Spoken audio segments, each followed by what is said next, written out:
warahmatullahi wabarakatuh. Welcome to podcast Himasep.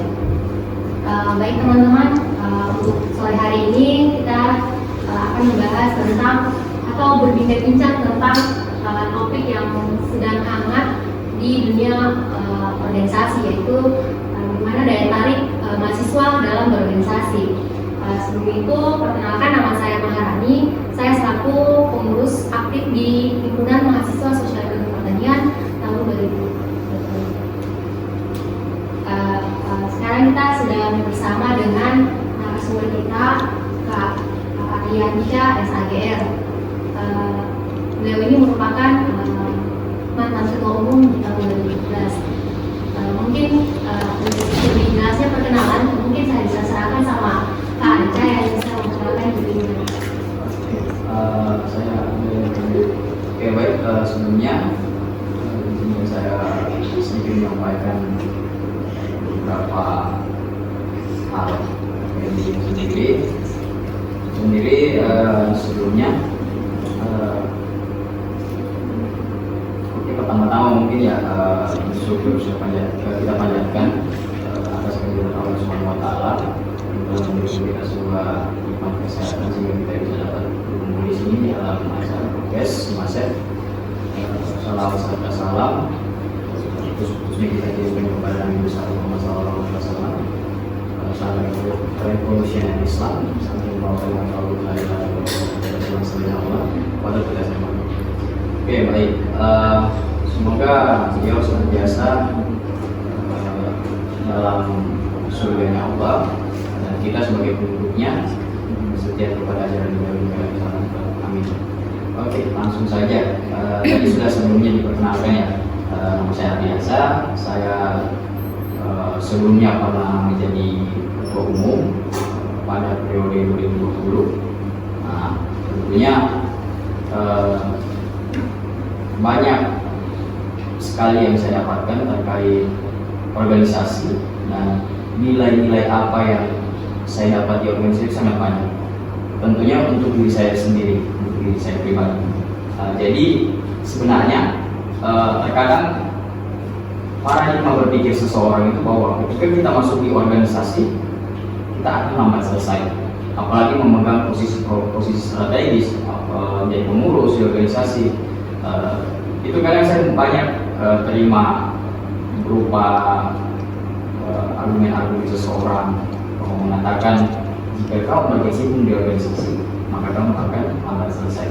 Ternyata setelah saya lakukan berproses di Himasep pada saat itu, kalau mau dibilang lambat selesai ya gitu, saya selesai pada waktunya.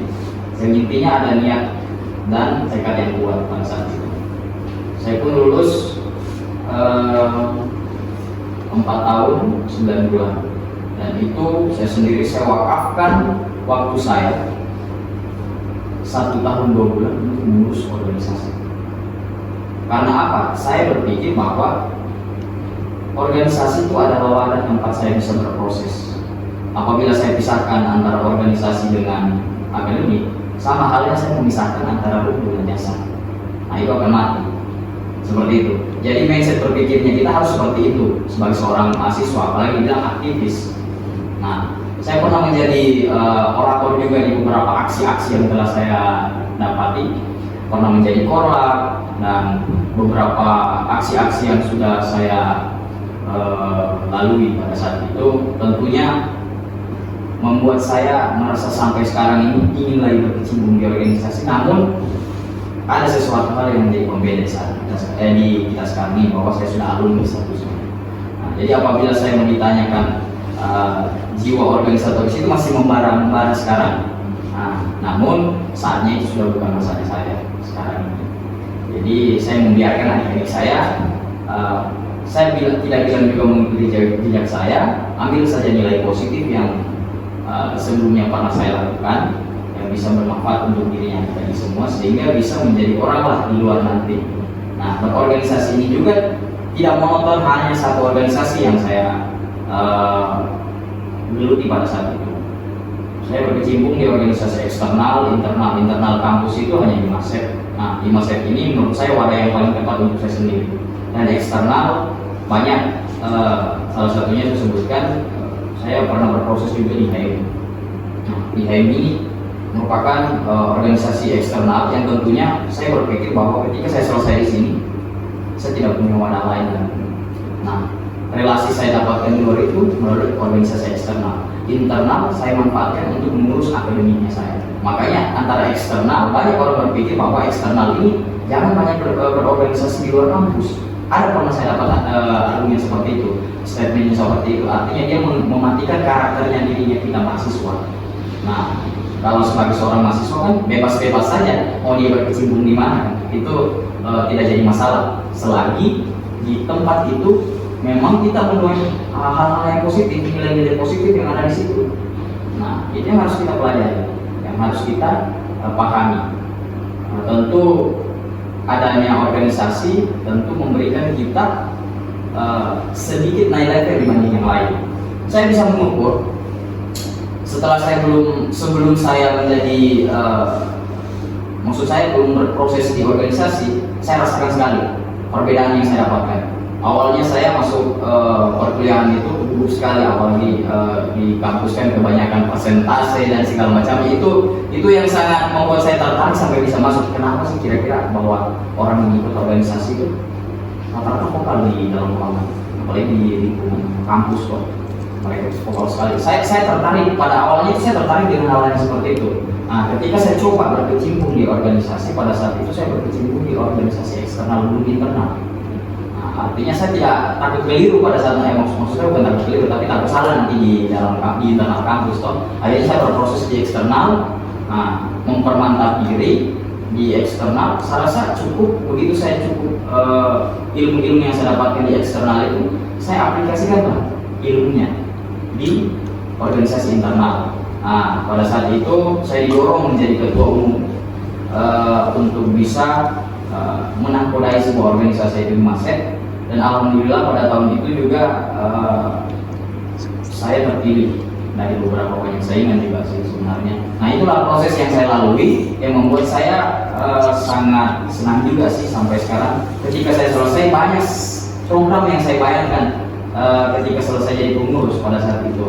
Nah, sampai sekarang ini saya ingin berkecimpung kembali dengan organisasi dengan menawarkan beberapa program-program yang tentunya itu bernilai positif dan berdampak baik untuk adik-adiknya saya ke depan, seperti itu. Jadi apabila ditanyakan jiwa organisasi itu sangat melekat sekali di diri saya, dan itu berpengaruh besar. Saya juga melakukan hal-hal positif itu, membangun mindset berpikir orang-orang di kampung pada saat itu. Kenapa? Karena adanya organisasi. Saya membangun salah satu organisasi yang tentu bisa mewadahi semua masyarakat yang ada di desa melalui beberapa organisasi karang taruna dan segala macam. Dasarnya itu tidak dari mana, tetapi bukan dari internal kampus, bukan. Kita akademik yang kita perlukan, tetapi ilmu organisasi yang kita peroleh dari situ dan kita terapkan ke desa. Dan saya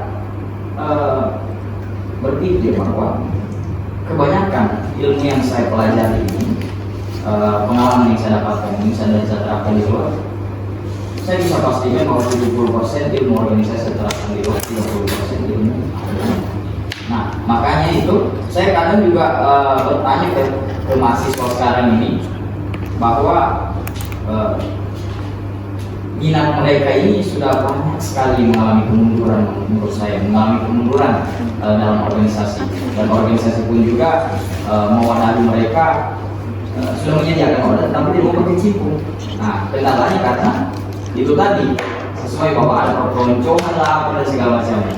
Nah, itu bahwa sebenarnya bukan ke situ sih mindsetnya kita harus bangun kalau mau berubah.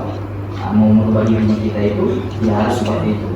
Jangan dulu takut ketika ada hal-hal yang seperti itu, karena memang begini, organisasi itu tidak mungkin mengajarkan hal-hal yang buruk terhadap diri kita, tetapi mengajarkan hal-hal positif seperti itu. Nah, mungkin itu dulu. Ada yang ingin ditanyakan? Oke, kan tadi sudah dibahas tentang bahwa organisasi ini di masa-masa kuliah ini sangat penting banget untuk kita di masa depan atau di masa depan di mana kita sebagai mahasiswa membalancekan antara organisasi dan akademik. Sama seperti dengan kakak bilang bahwa kakak sudah menargetkan bahwa kakak menargetkan untuk lulus itu 4 tahun berapa bulan tadi Kak? 4 tahun 9 bulan. 4 tahun 9 bulan Sebenarnya bisa 3 tahun, Iya. 3 tahun lebih. Cuma karena memang apa yang mau saya siapkan ketika saya selesai di sini, tanpa harus diri saya mantap dulu. Jadi setidaknya dibalance ya Kak, kayak harus akademik dengan organisasi itu sangat Harus diseimbangkan. Iya, harus diseimbangkan satu sama lain. Walaupun memang sebenarnya kalau dalam berorganisasi kita lebih banyak pendapatnya karena kita di dalam kita praktek ketimbang kita berada di dalam kelas kita cuma teori. Untuk prakteknya pun tidak sebanyak apa yang kita dapatkan di organisasi kan.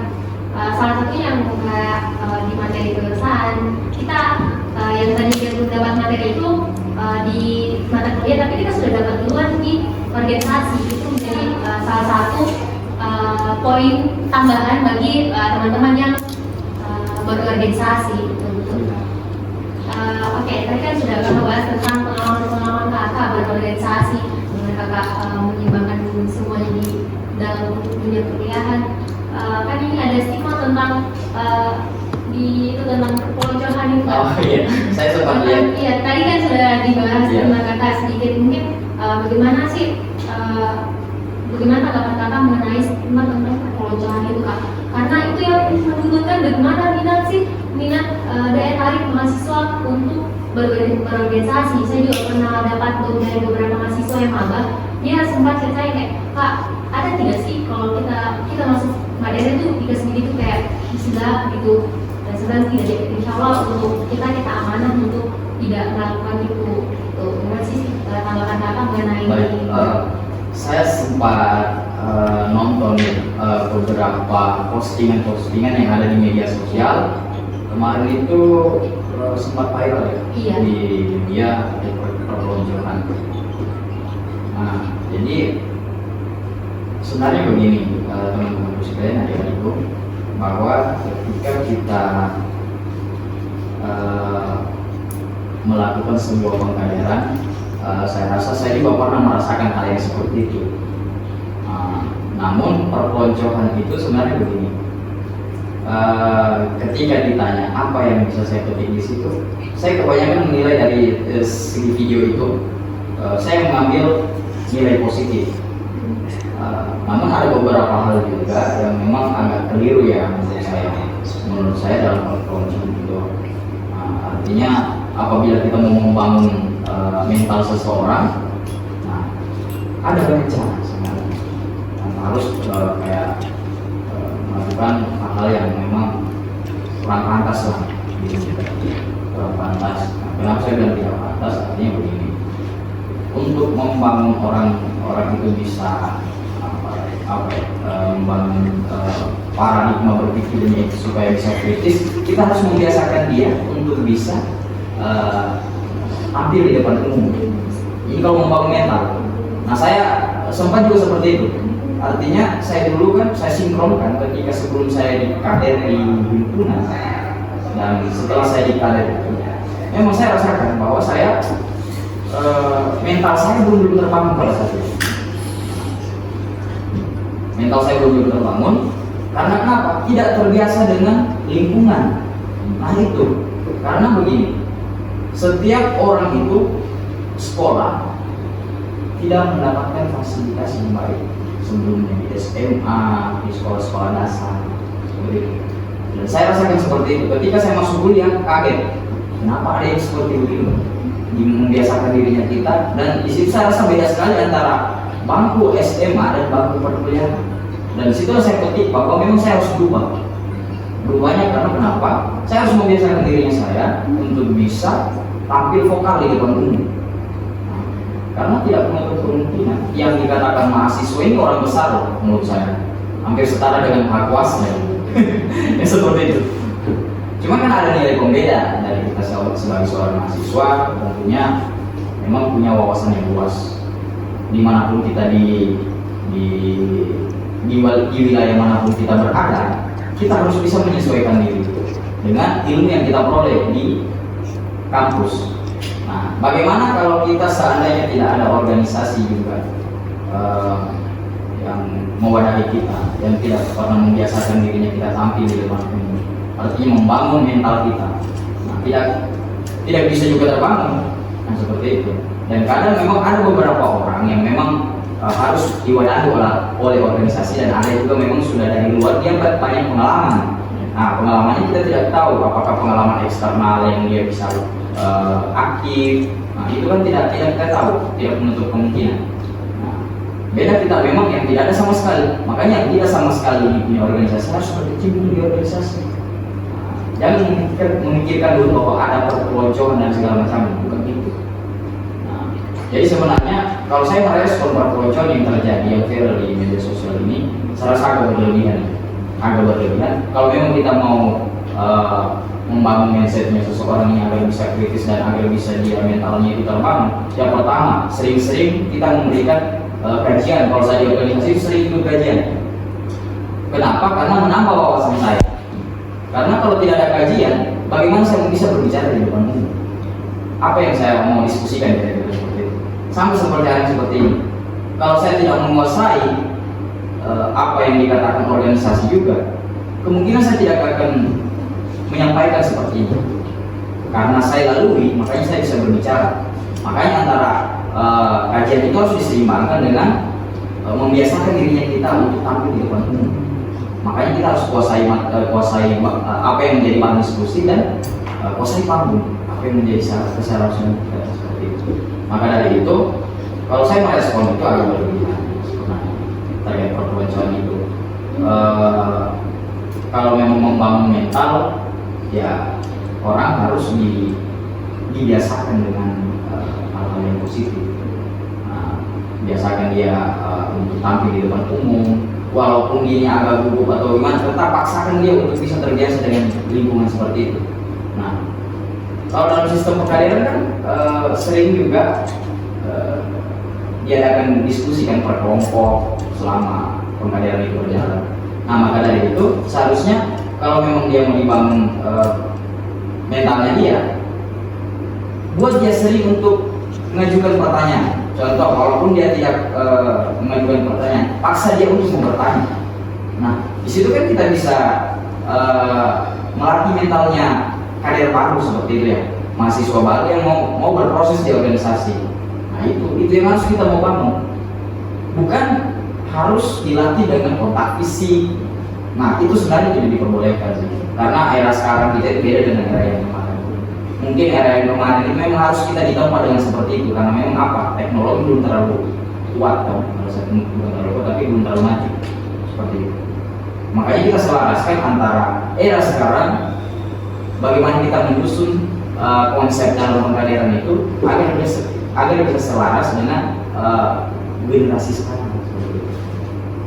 Cuman yang ya kadang saya lihat ya, ada beberapa terakhir saya itu sebelum selesai sempat ikut diskusi juga dengan beberapa senior. Memang mahasiswa sekarang ini menurunkan mental mereka, tapi minat mereka ya. Saya melihat mahasiswa sekarang itu lebih cenderung ke sifat hedonisme. Artinya hedon ini lebih banyak menyukai hal-hal yang memang bisa membuat mereka senang. Contohnya, kita tidak bisa ini juga ya, karena adanya media-media ini tentu membuat seseorang melupakan hal-hal yang kecil yang memang berdampak besar untuk dirinya mereka.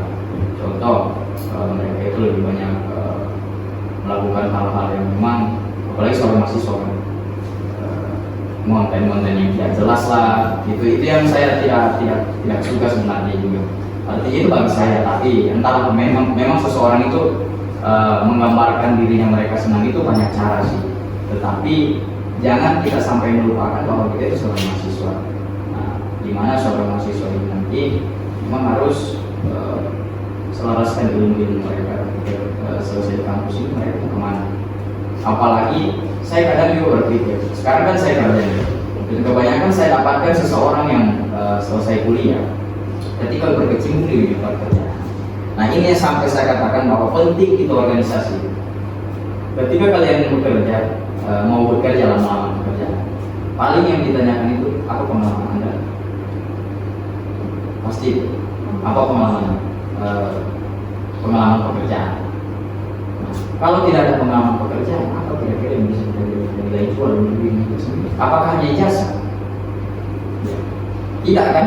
Ijazah itu hanya menandakan bahwa kita pernah kuliah, bukan menandakan bahwa kita pernah berpikir kata berpikir. Nah seperti itu tidak bisa kita rasakan bahwa memang benar. Dan rata-rata sekarang orang itu menurut saya selaras dengan apa yang menjadi keharusan mereka. Nah, seperti itu. Makanya kenapa organisasi itu penting? Karena ketika seseorang menanyakan ke kita apa pengalaman, dan minimal kita adalah jawaban. Saya pernah kuliah dan saya masuk di organisasi ini sebagai ini. Nah itu menjadi bahan pertimbangan mereka. Jujur saja, saya terus terang, saya kadang menginterview seseorang apabila tidak ada pengalaman pekerjaan, minimal saya melihat itu, menilai dia dari pengalaman organisasi. Karena begini, bisa jadi kita itu dikala oleh pendidikan yang dibawa dari kita, contoh SMA. Kalau SMA punya segudang pengalaman, kita hanya mengandalkan ijazah, kira-kira yang mau diterima yang mana? Tentu perusahaan tidak mau rugi, tidak mau memasukkan orang atau merekrut seseorang yang memang harus diajar lagi. Nah, buang-buang waktu mereka. Nah, itu yang saya temukan di dunia pekerjaan sampai sekarang. Makanya adik-adik semua, saya terus terang sangat menekankan kalian untuk sangat berproses di organisasi, bisa berproses di organisasi. Karena kenapa? Organisasi itu adalah hal yang paling penting untuk menjaminkan kita bisa merubah mindsetnya kita di luar, merubah kehidupannya kita nanti di depannya. Karena terus terang, saya pun diterima bekerja yang menjadi bahan pertimbangan hanya karena persoalan saya pernah jadi ketua di organisasi. Makanya saya kemarin diterima. Nah, alhamdulillah sekarang saya bekerja dengan posisi ya alhamdulillah lumayan baik lah menurut saya. Ya sesuai dengan pengalaman yang saya telah lalui seperti itu. Ini bagaimana di perusahaan itu sama halnya dengan organisasi juga, ada strukturnya, dan itu kita harus paham. Nah, bagaimana orang tidak pernah berkecimpung sama sekali di organisasi? Nah, itu menjadi pertanyaan. Nah, jadi organisasi itu tidak bisa kita pisahkan antara akademik. Lagi-lagi saya ulang, saya pernah ditanyakan sama salah satu senior ini pernah mengatakan ke saya sebelum saya berkecimpung di organisasi, ketika kamu mau selesai kamu kemana?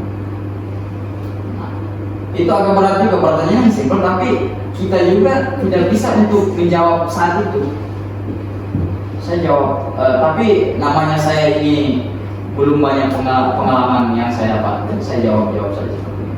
Saya mau kerja kan? Terus dia balas, kau kerja itu pengalaman. Kau store adanya kamu di sini, belum tentu kau diterima. Karena apa? Orang itu akan menanyakan sejauh mana pengalaman Anda. Akhirnya saya putuskan di situ saya berkecimpung di organisasi karena saya tertarik dengan apa yang mereka sampaikan, dan saya lihat juga lingkungan mereka yang bergaul ini orangnya hebat-hebat semua. Itulah yang memunculkan dirinya saya itu sehingga bisa saya masuk di organisasi. Pengalaman seperti itu. Namun berbicara terkait kembali lagi soal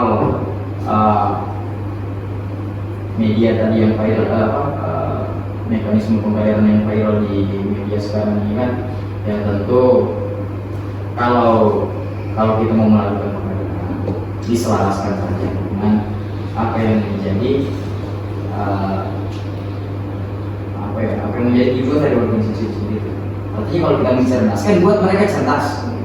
Nah, kalau mau melatih mental tidak harus seseorang itu kontak fisik dan segala macam.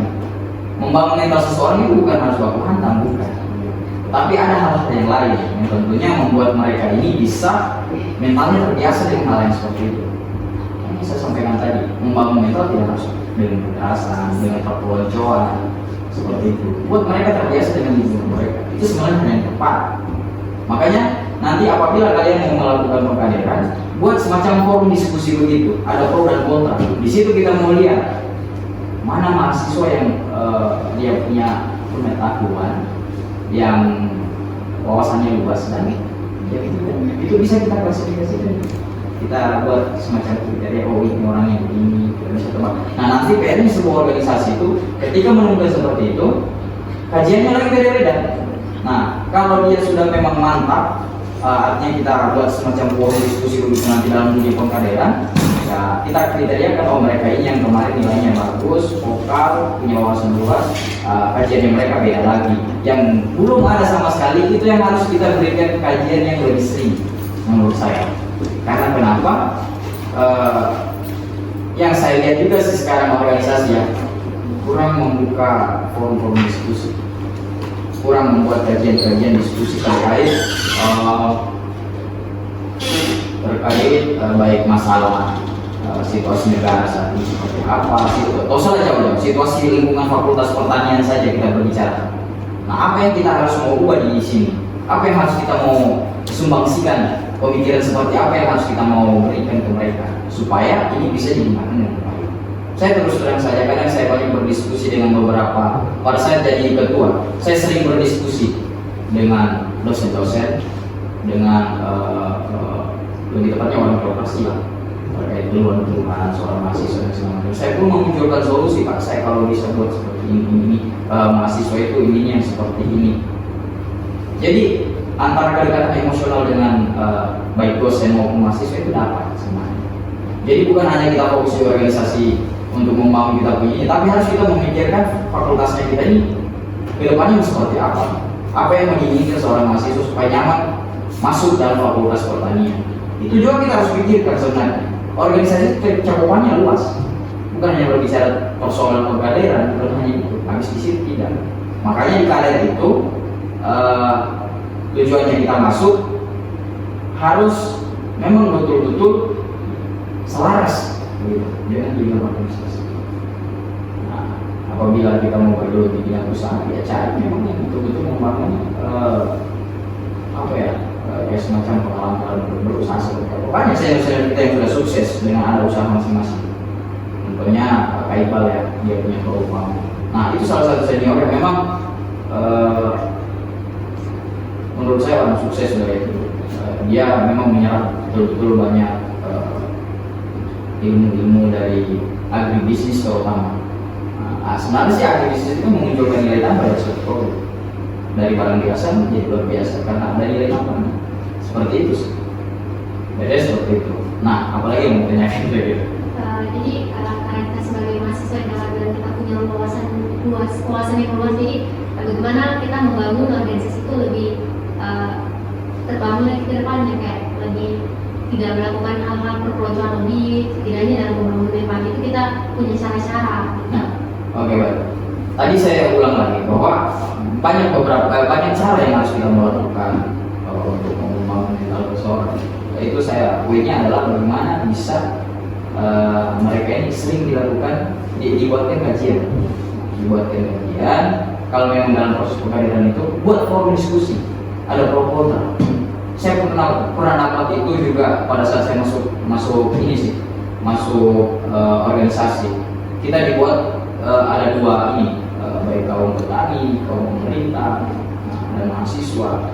Nah, di situ ada pro dan kontranya. Nah, menurut saya itu efektif karena semua orang akan berbicara, dan yang tidak berbicara pada saat itu panitia tunjuk langsung atau pemateri tunjuk langsung.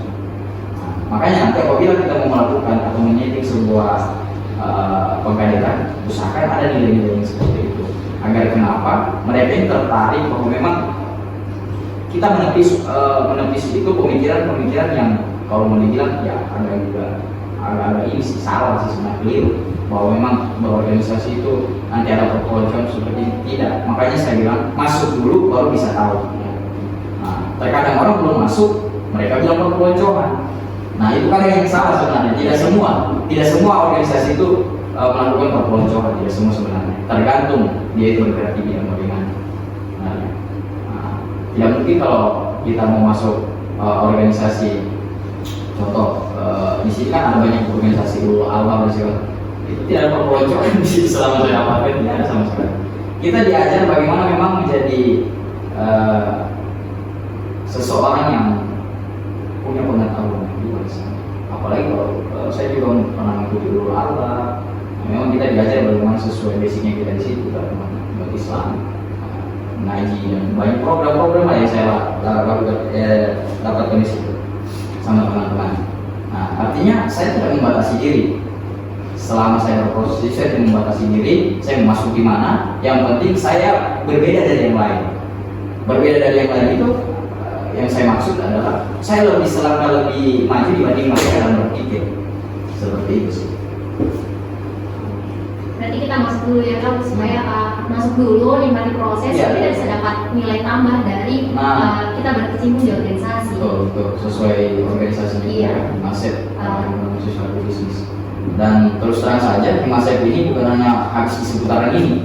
Saya juga berproses di organisasi pusat yang menaungi semua organisasi yang wadahnya bisnis kan. Nah, itu namanya Himasep. Nah, di situ saya juga sempat menjadi pengurus Dewan Pengurus Pusat pada saat itu di Sulawesi Tengah. Saya sendiri menjadi pengurus DPP. DPP ini Dewan Pengurus Pusat Himasep. Nah, di Sulawesi Tengah hanya saya sendiri, dan MPA itu ada saudara saya Andi. Dia selaku MPA di Pertimbangan Organisasi. Nah, asiknya berkecimpung di organisasi kalau mau dibilang ya itu di luar dari fakultas pertanian atau umumnya itu di luar dari Universitas Erlangga. Artinya sedikit lebih naik level lah menurut saya, karena kita bertemu dengan seluruh universitas yang ada di Indonesia pada saat ini. Kita bisa mendapatkan informasi berupa permasalahan yang ada di daerah masing-masing, kemudian kita rumuskan dan kita sampaikan kepada Dewan Pertimbangan Rakyat.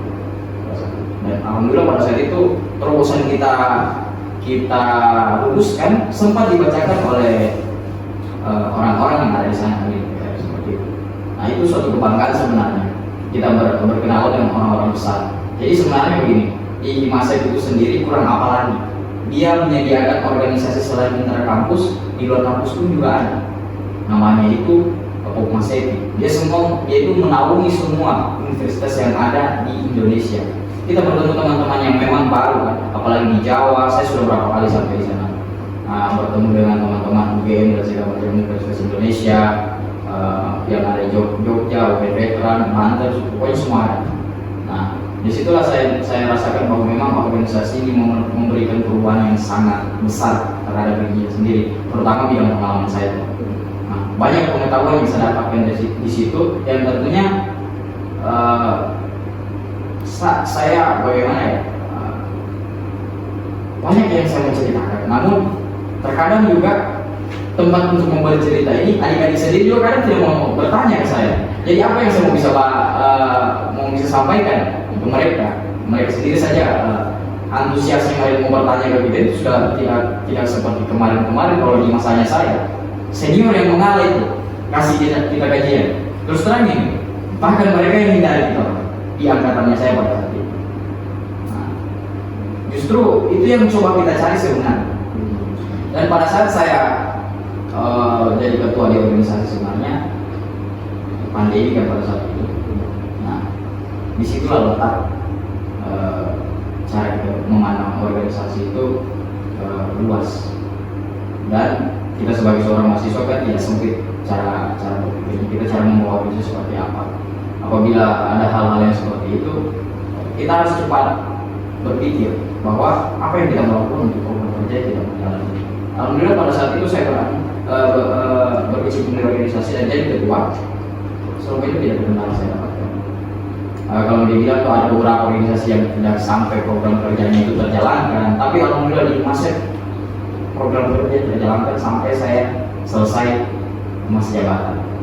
Nah, karena apa? Karena kita bukan hanya mendapat Himasep yang kita geluti, tapi ada beberapa organisasi yang tentunya itu memberikan solusi dalam berpikir bahwa sebenarnya ini yang kita mau lakukan untuk menjalankan program ini yang harus kita lakukan, seperti itu. Jadi tidak sempit wawasannya kita.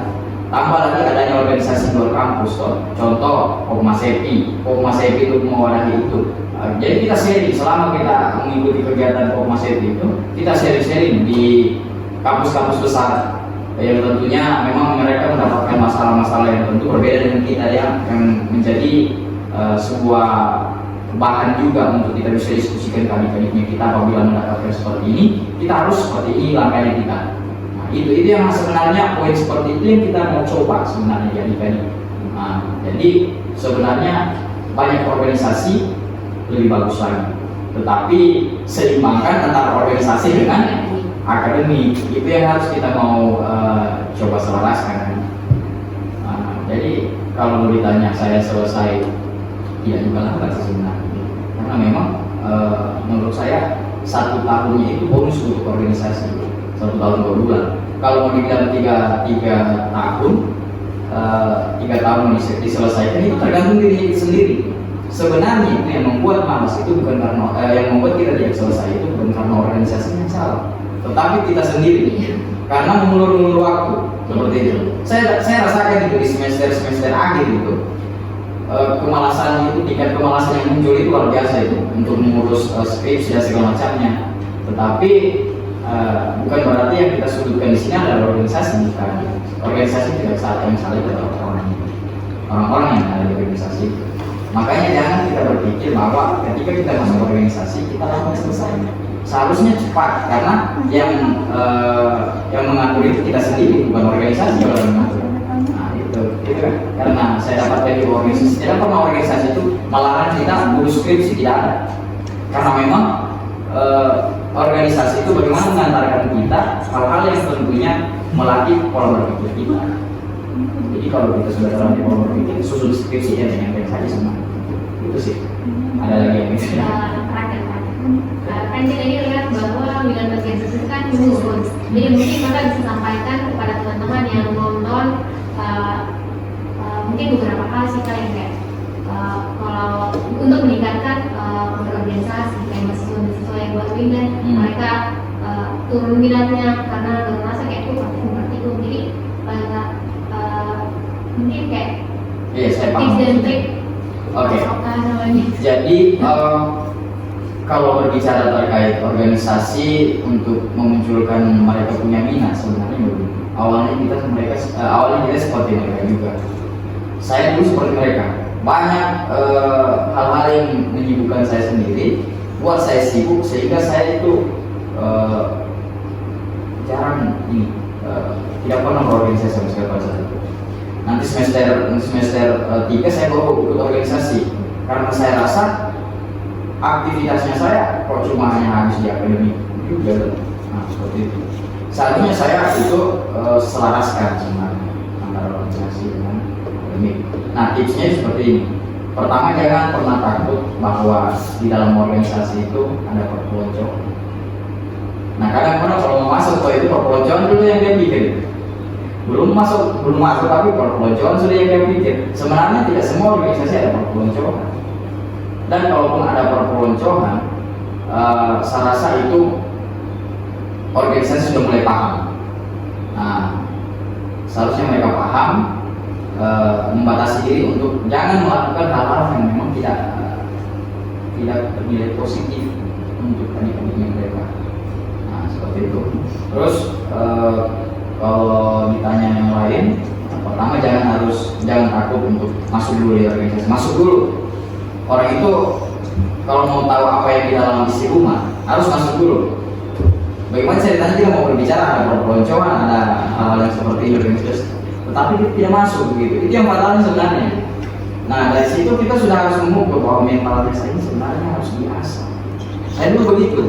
Saya masuk, saya tidak pikir dulu mau ada perpeloncoan, mau tidak ada, itu urusan di belakang. Yang penting saya mau masuk organisasi dan mau berproses di dalam.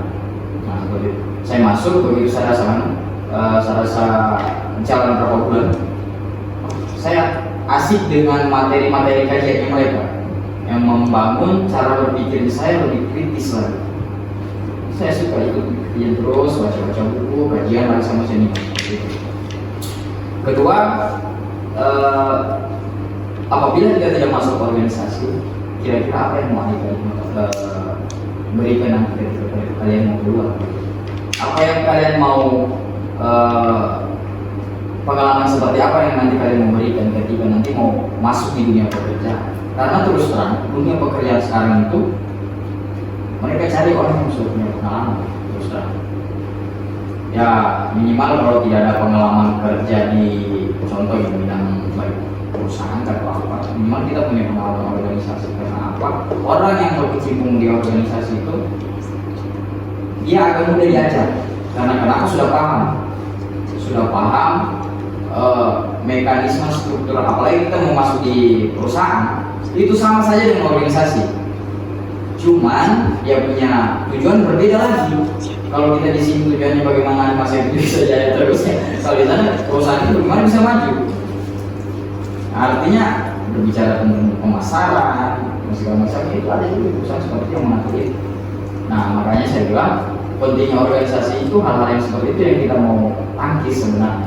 Apabila kita tidak punya pengalaman kerja, ya minimal kita punya pengalaman organisasi, sehingga bisa menjadi bahan pertimbangan. Seseorang kalau tidak punya pertimbangan seperti yang bisa dipertimbangkan seseorang, menurut saya itu kita tidak bisa diterima oleh orang lain. Karena tidak ada nilai jual tersendiri. Saya pertama kalau interview orang, saya bertanya nilai jual apa yang kamu bisa diberikan ke saya. Saya pernah kuliah, tidak menjaminkan bahwa kau itu ada ijazah, kau bisa ketika masuk di sini pasti sama dengan yang lain, diajar lagi. Nah begitu, nah, kan seperti itu yang saya temukan. Mereka punya, dan rata-rata itu lebih duluan paham itu yang pendidikannya di bawah dari S1, contoh SMA. Mereka lebih cepat nangkap dibanding yang ini. Itu yang banyak saya temukan seperti itu. Karena apa? Ya kuliah juga hanya mahasiswa kupu-kupu lah kita bilang, hanya kuliah, datang ke kampus, kos, datang ke kampus kos, tapi tidak menimba ilmu yang baik di situ. Contoh ikut organisasi, bagaimana cara membangun, membuat kegiatan seperti ini. Karena di dunia pekerjaan itu juga ada yang seperti itu tidak bisa kita. Tujuannya kita kuliah, harapan orang tua adalah kerja, tapi sebenarnya mereka belum tahu bahwa memang tujuannya kita kuliah itu bukan untuk mau kerja sebenarnya, artinya mau menambah pengetahuan. Itu yang kadang terbangun di mindsetnya orang tua bahwa anakku itu bahwa kalau dia selesai kuliah nanti dia kerja, padahal sebenarnya belum. Yang seharusnya yang mereka itu bahwa mereka pikir, kalau saya pikir sendiri, kita kuliah ini untuk menimba ilmu, bukan untuk bekerja. Berarti adapun pekerjaan yang kita dapatkan itu adalah plus dari menimba ilmu itu tadi. Makanya saya bilang, kalau kita tidak punya nilai jual, apa yang kira-kira bisa berikan ke orang lain? Contohnya di perusahaan. Makanya kalau kita membatasi dirinya kita bahwa tidak berorganisasi, itu fatal sekali. Sama halnya yang saya bilang tadi, dia sudah membatasi dirinya teman-teman semua. Jika membatasi dirinya diri sendiri bahwa sudah disediakan ilmu pengetahuan di universitas, tetapi tidak disaring baik-baik. Seharusnya kan dimanfaatkan itu. Itu yang harus kita coba coba kita pikirkan matang-matang. Kalau tidak berorganisasi, minimal orang kamu sudah punya perusahaan banyak lah, sehingga kalau nanti apabila kau selesai, ya kau harus lanjutkan itu. Tapi bagaimana dengan yang tidak ada sama sekali? Nah, mau merintis dari nol, harus kita punya banyak pengetahuan, pengalaman. Itu yang harus kita mau bangun sebenarnya. Adik-adik kan yang sekarang ini tidak, lebih banyak sifat hedonisme yang muncul. Nah itu kadang salah di, apalagi kita mensinkronkan dunia sekarang menjadi apa gitu, serius menjadi apa. Kita sudah merasakan ini, makanya kita tidak mau menjerumuskan adik-adik kita itu di hal yang memang merugikan mereka. Saya sampaikan seperti ini karena saya dapatkan, saya temukan juga. Makanya saya mengajarkan ini untuk bagaimana mengubah mindsetnya kalian sekarang. Seperti itu. Itu saja sih yang bisa dapat sampaikan. Oke, baik, tadi itu penyampaian dari narasumber kita, Kak Anca. Mungkin sebelum kita tutup nih Kak, mungkin Kakak ada closing statement yang bisa Kakak sampaikan sebagai penutup. Ada sih. Bincang-bincang kita sore ini. Ini kata-kata ini saya juga sempat jadikan moto diri saya. Seseorang itu jika ingin hidup itu seperti bersepeda. Jika kita ingin sukses, maka kita harus maju. Sama halnya kayak bersepeda. Kalau mundur itu tidak akan maju itu. Jadi selama ini akan mundur terus. Maka jika kita mau sukses, kita harus meroda ke depan, bukan meroda ke belakang. Karena kalau meroda ke depan itu kita bisa sukses ke depannya, pasti itu. Makanya hidup itu seperti bersepeda. Jika kamu mau sukses, maka kamu harus bergerak maju. Seperti itu sih yang harus kita mulai tanamkan di dunia itu. Oke, terima kasih. Baik, itu tadi bincang-bincang kita tentang daya tarik berorganisasi. Intinya teman-teman masuk dulu, nikmati proses dalam berorganisasi supaya kita dapat tahu nilai tambah apa saja kita dapatkan dalam organisasi. Mungkin itu saja bincang-bincang kita pada sore hari ini. Saya ucapkan terima kasih banyak kepada Kak Aisyah yang sudah meluangkan waktunya untuk bincang-bincang dalam podcast Himasep sore hari ini. Baik, saya tutup. Salam profesi, Himasep Jaya.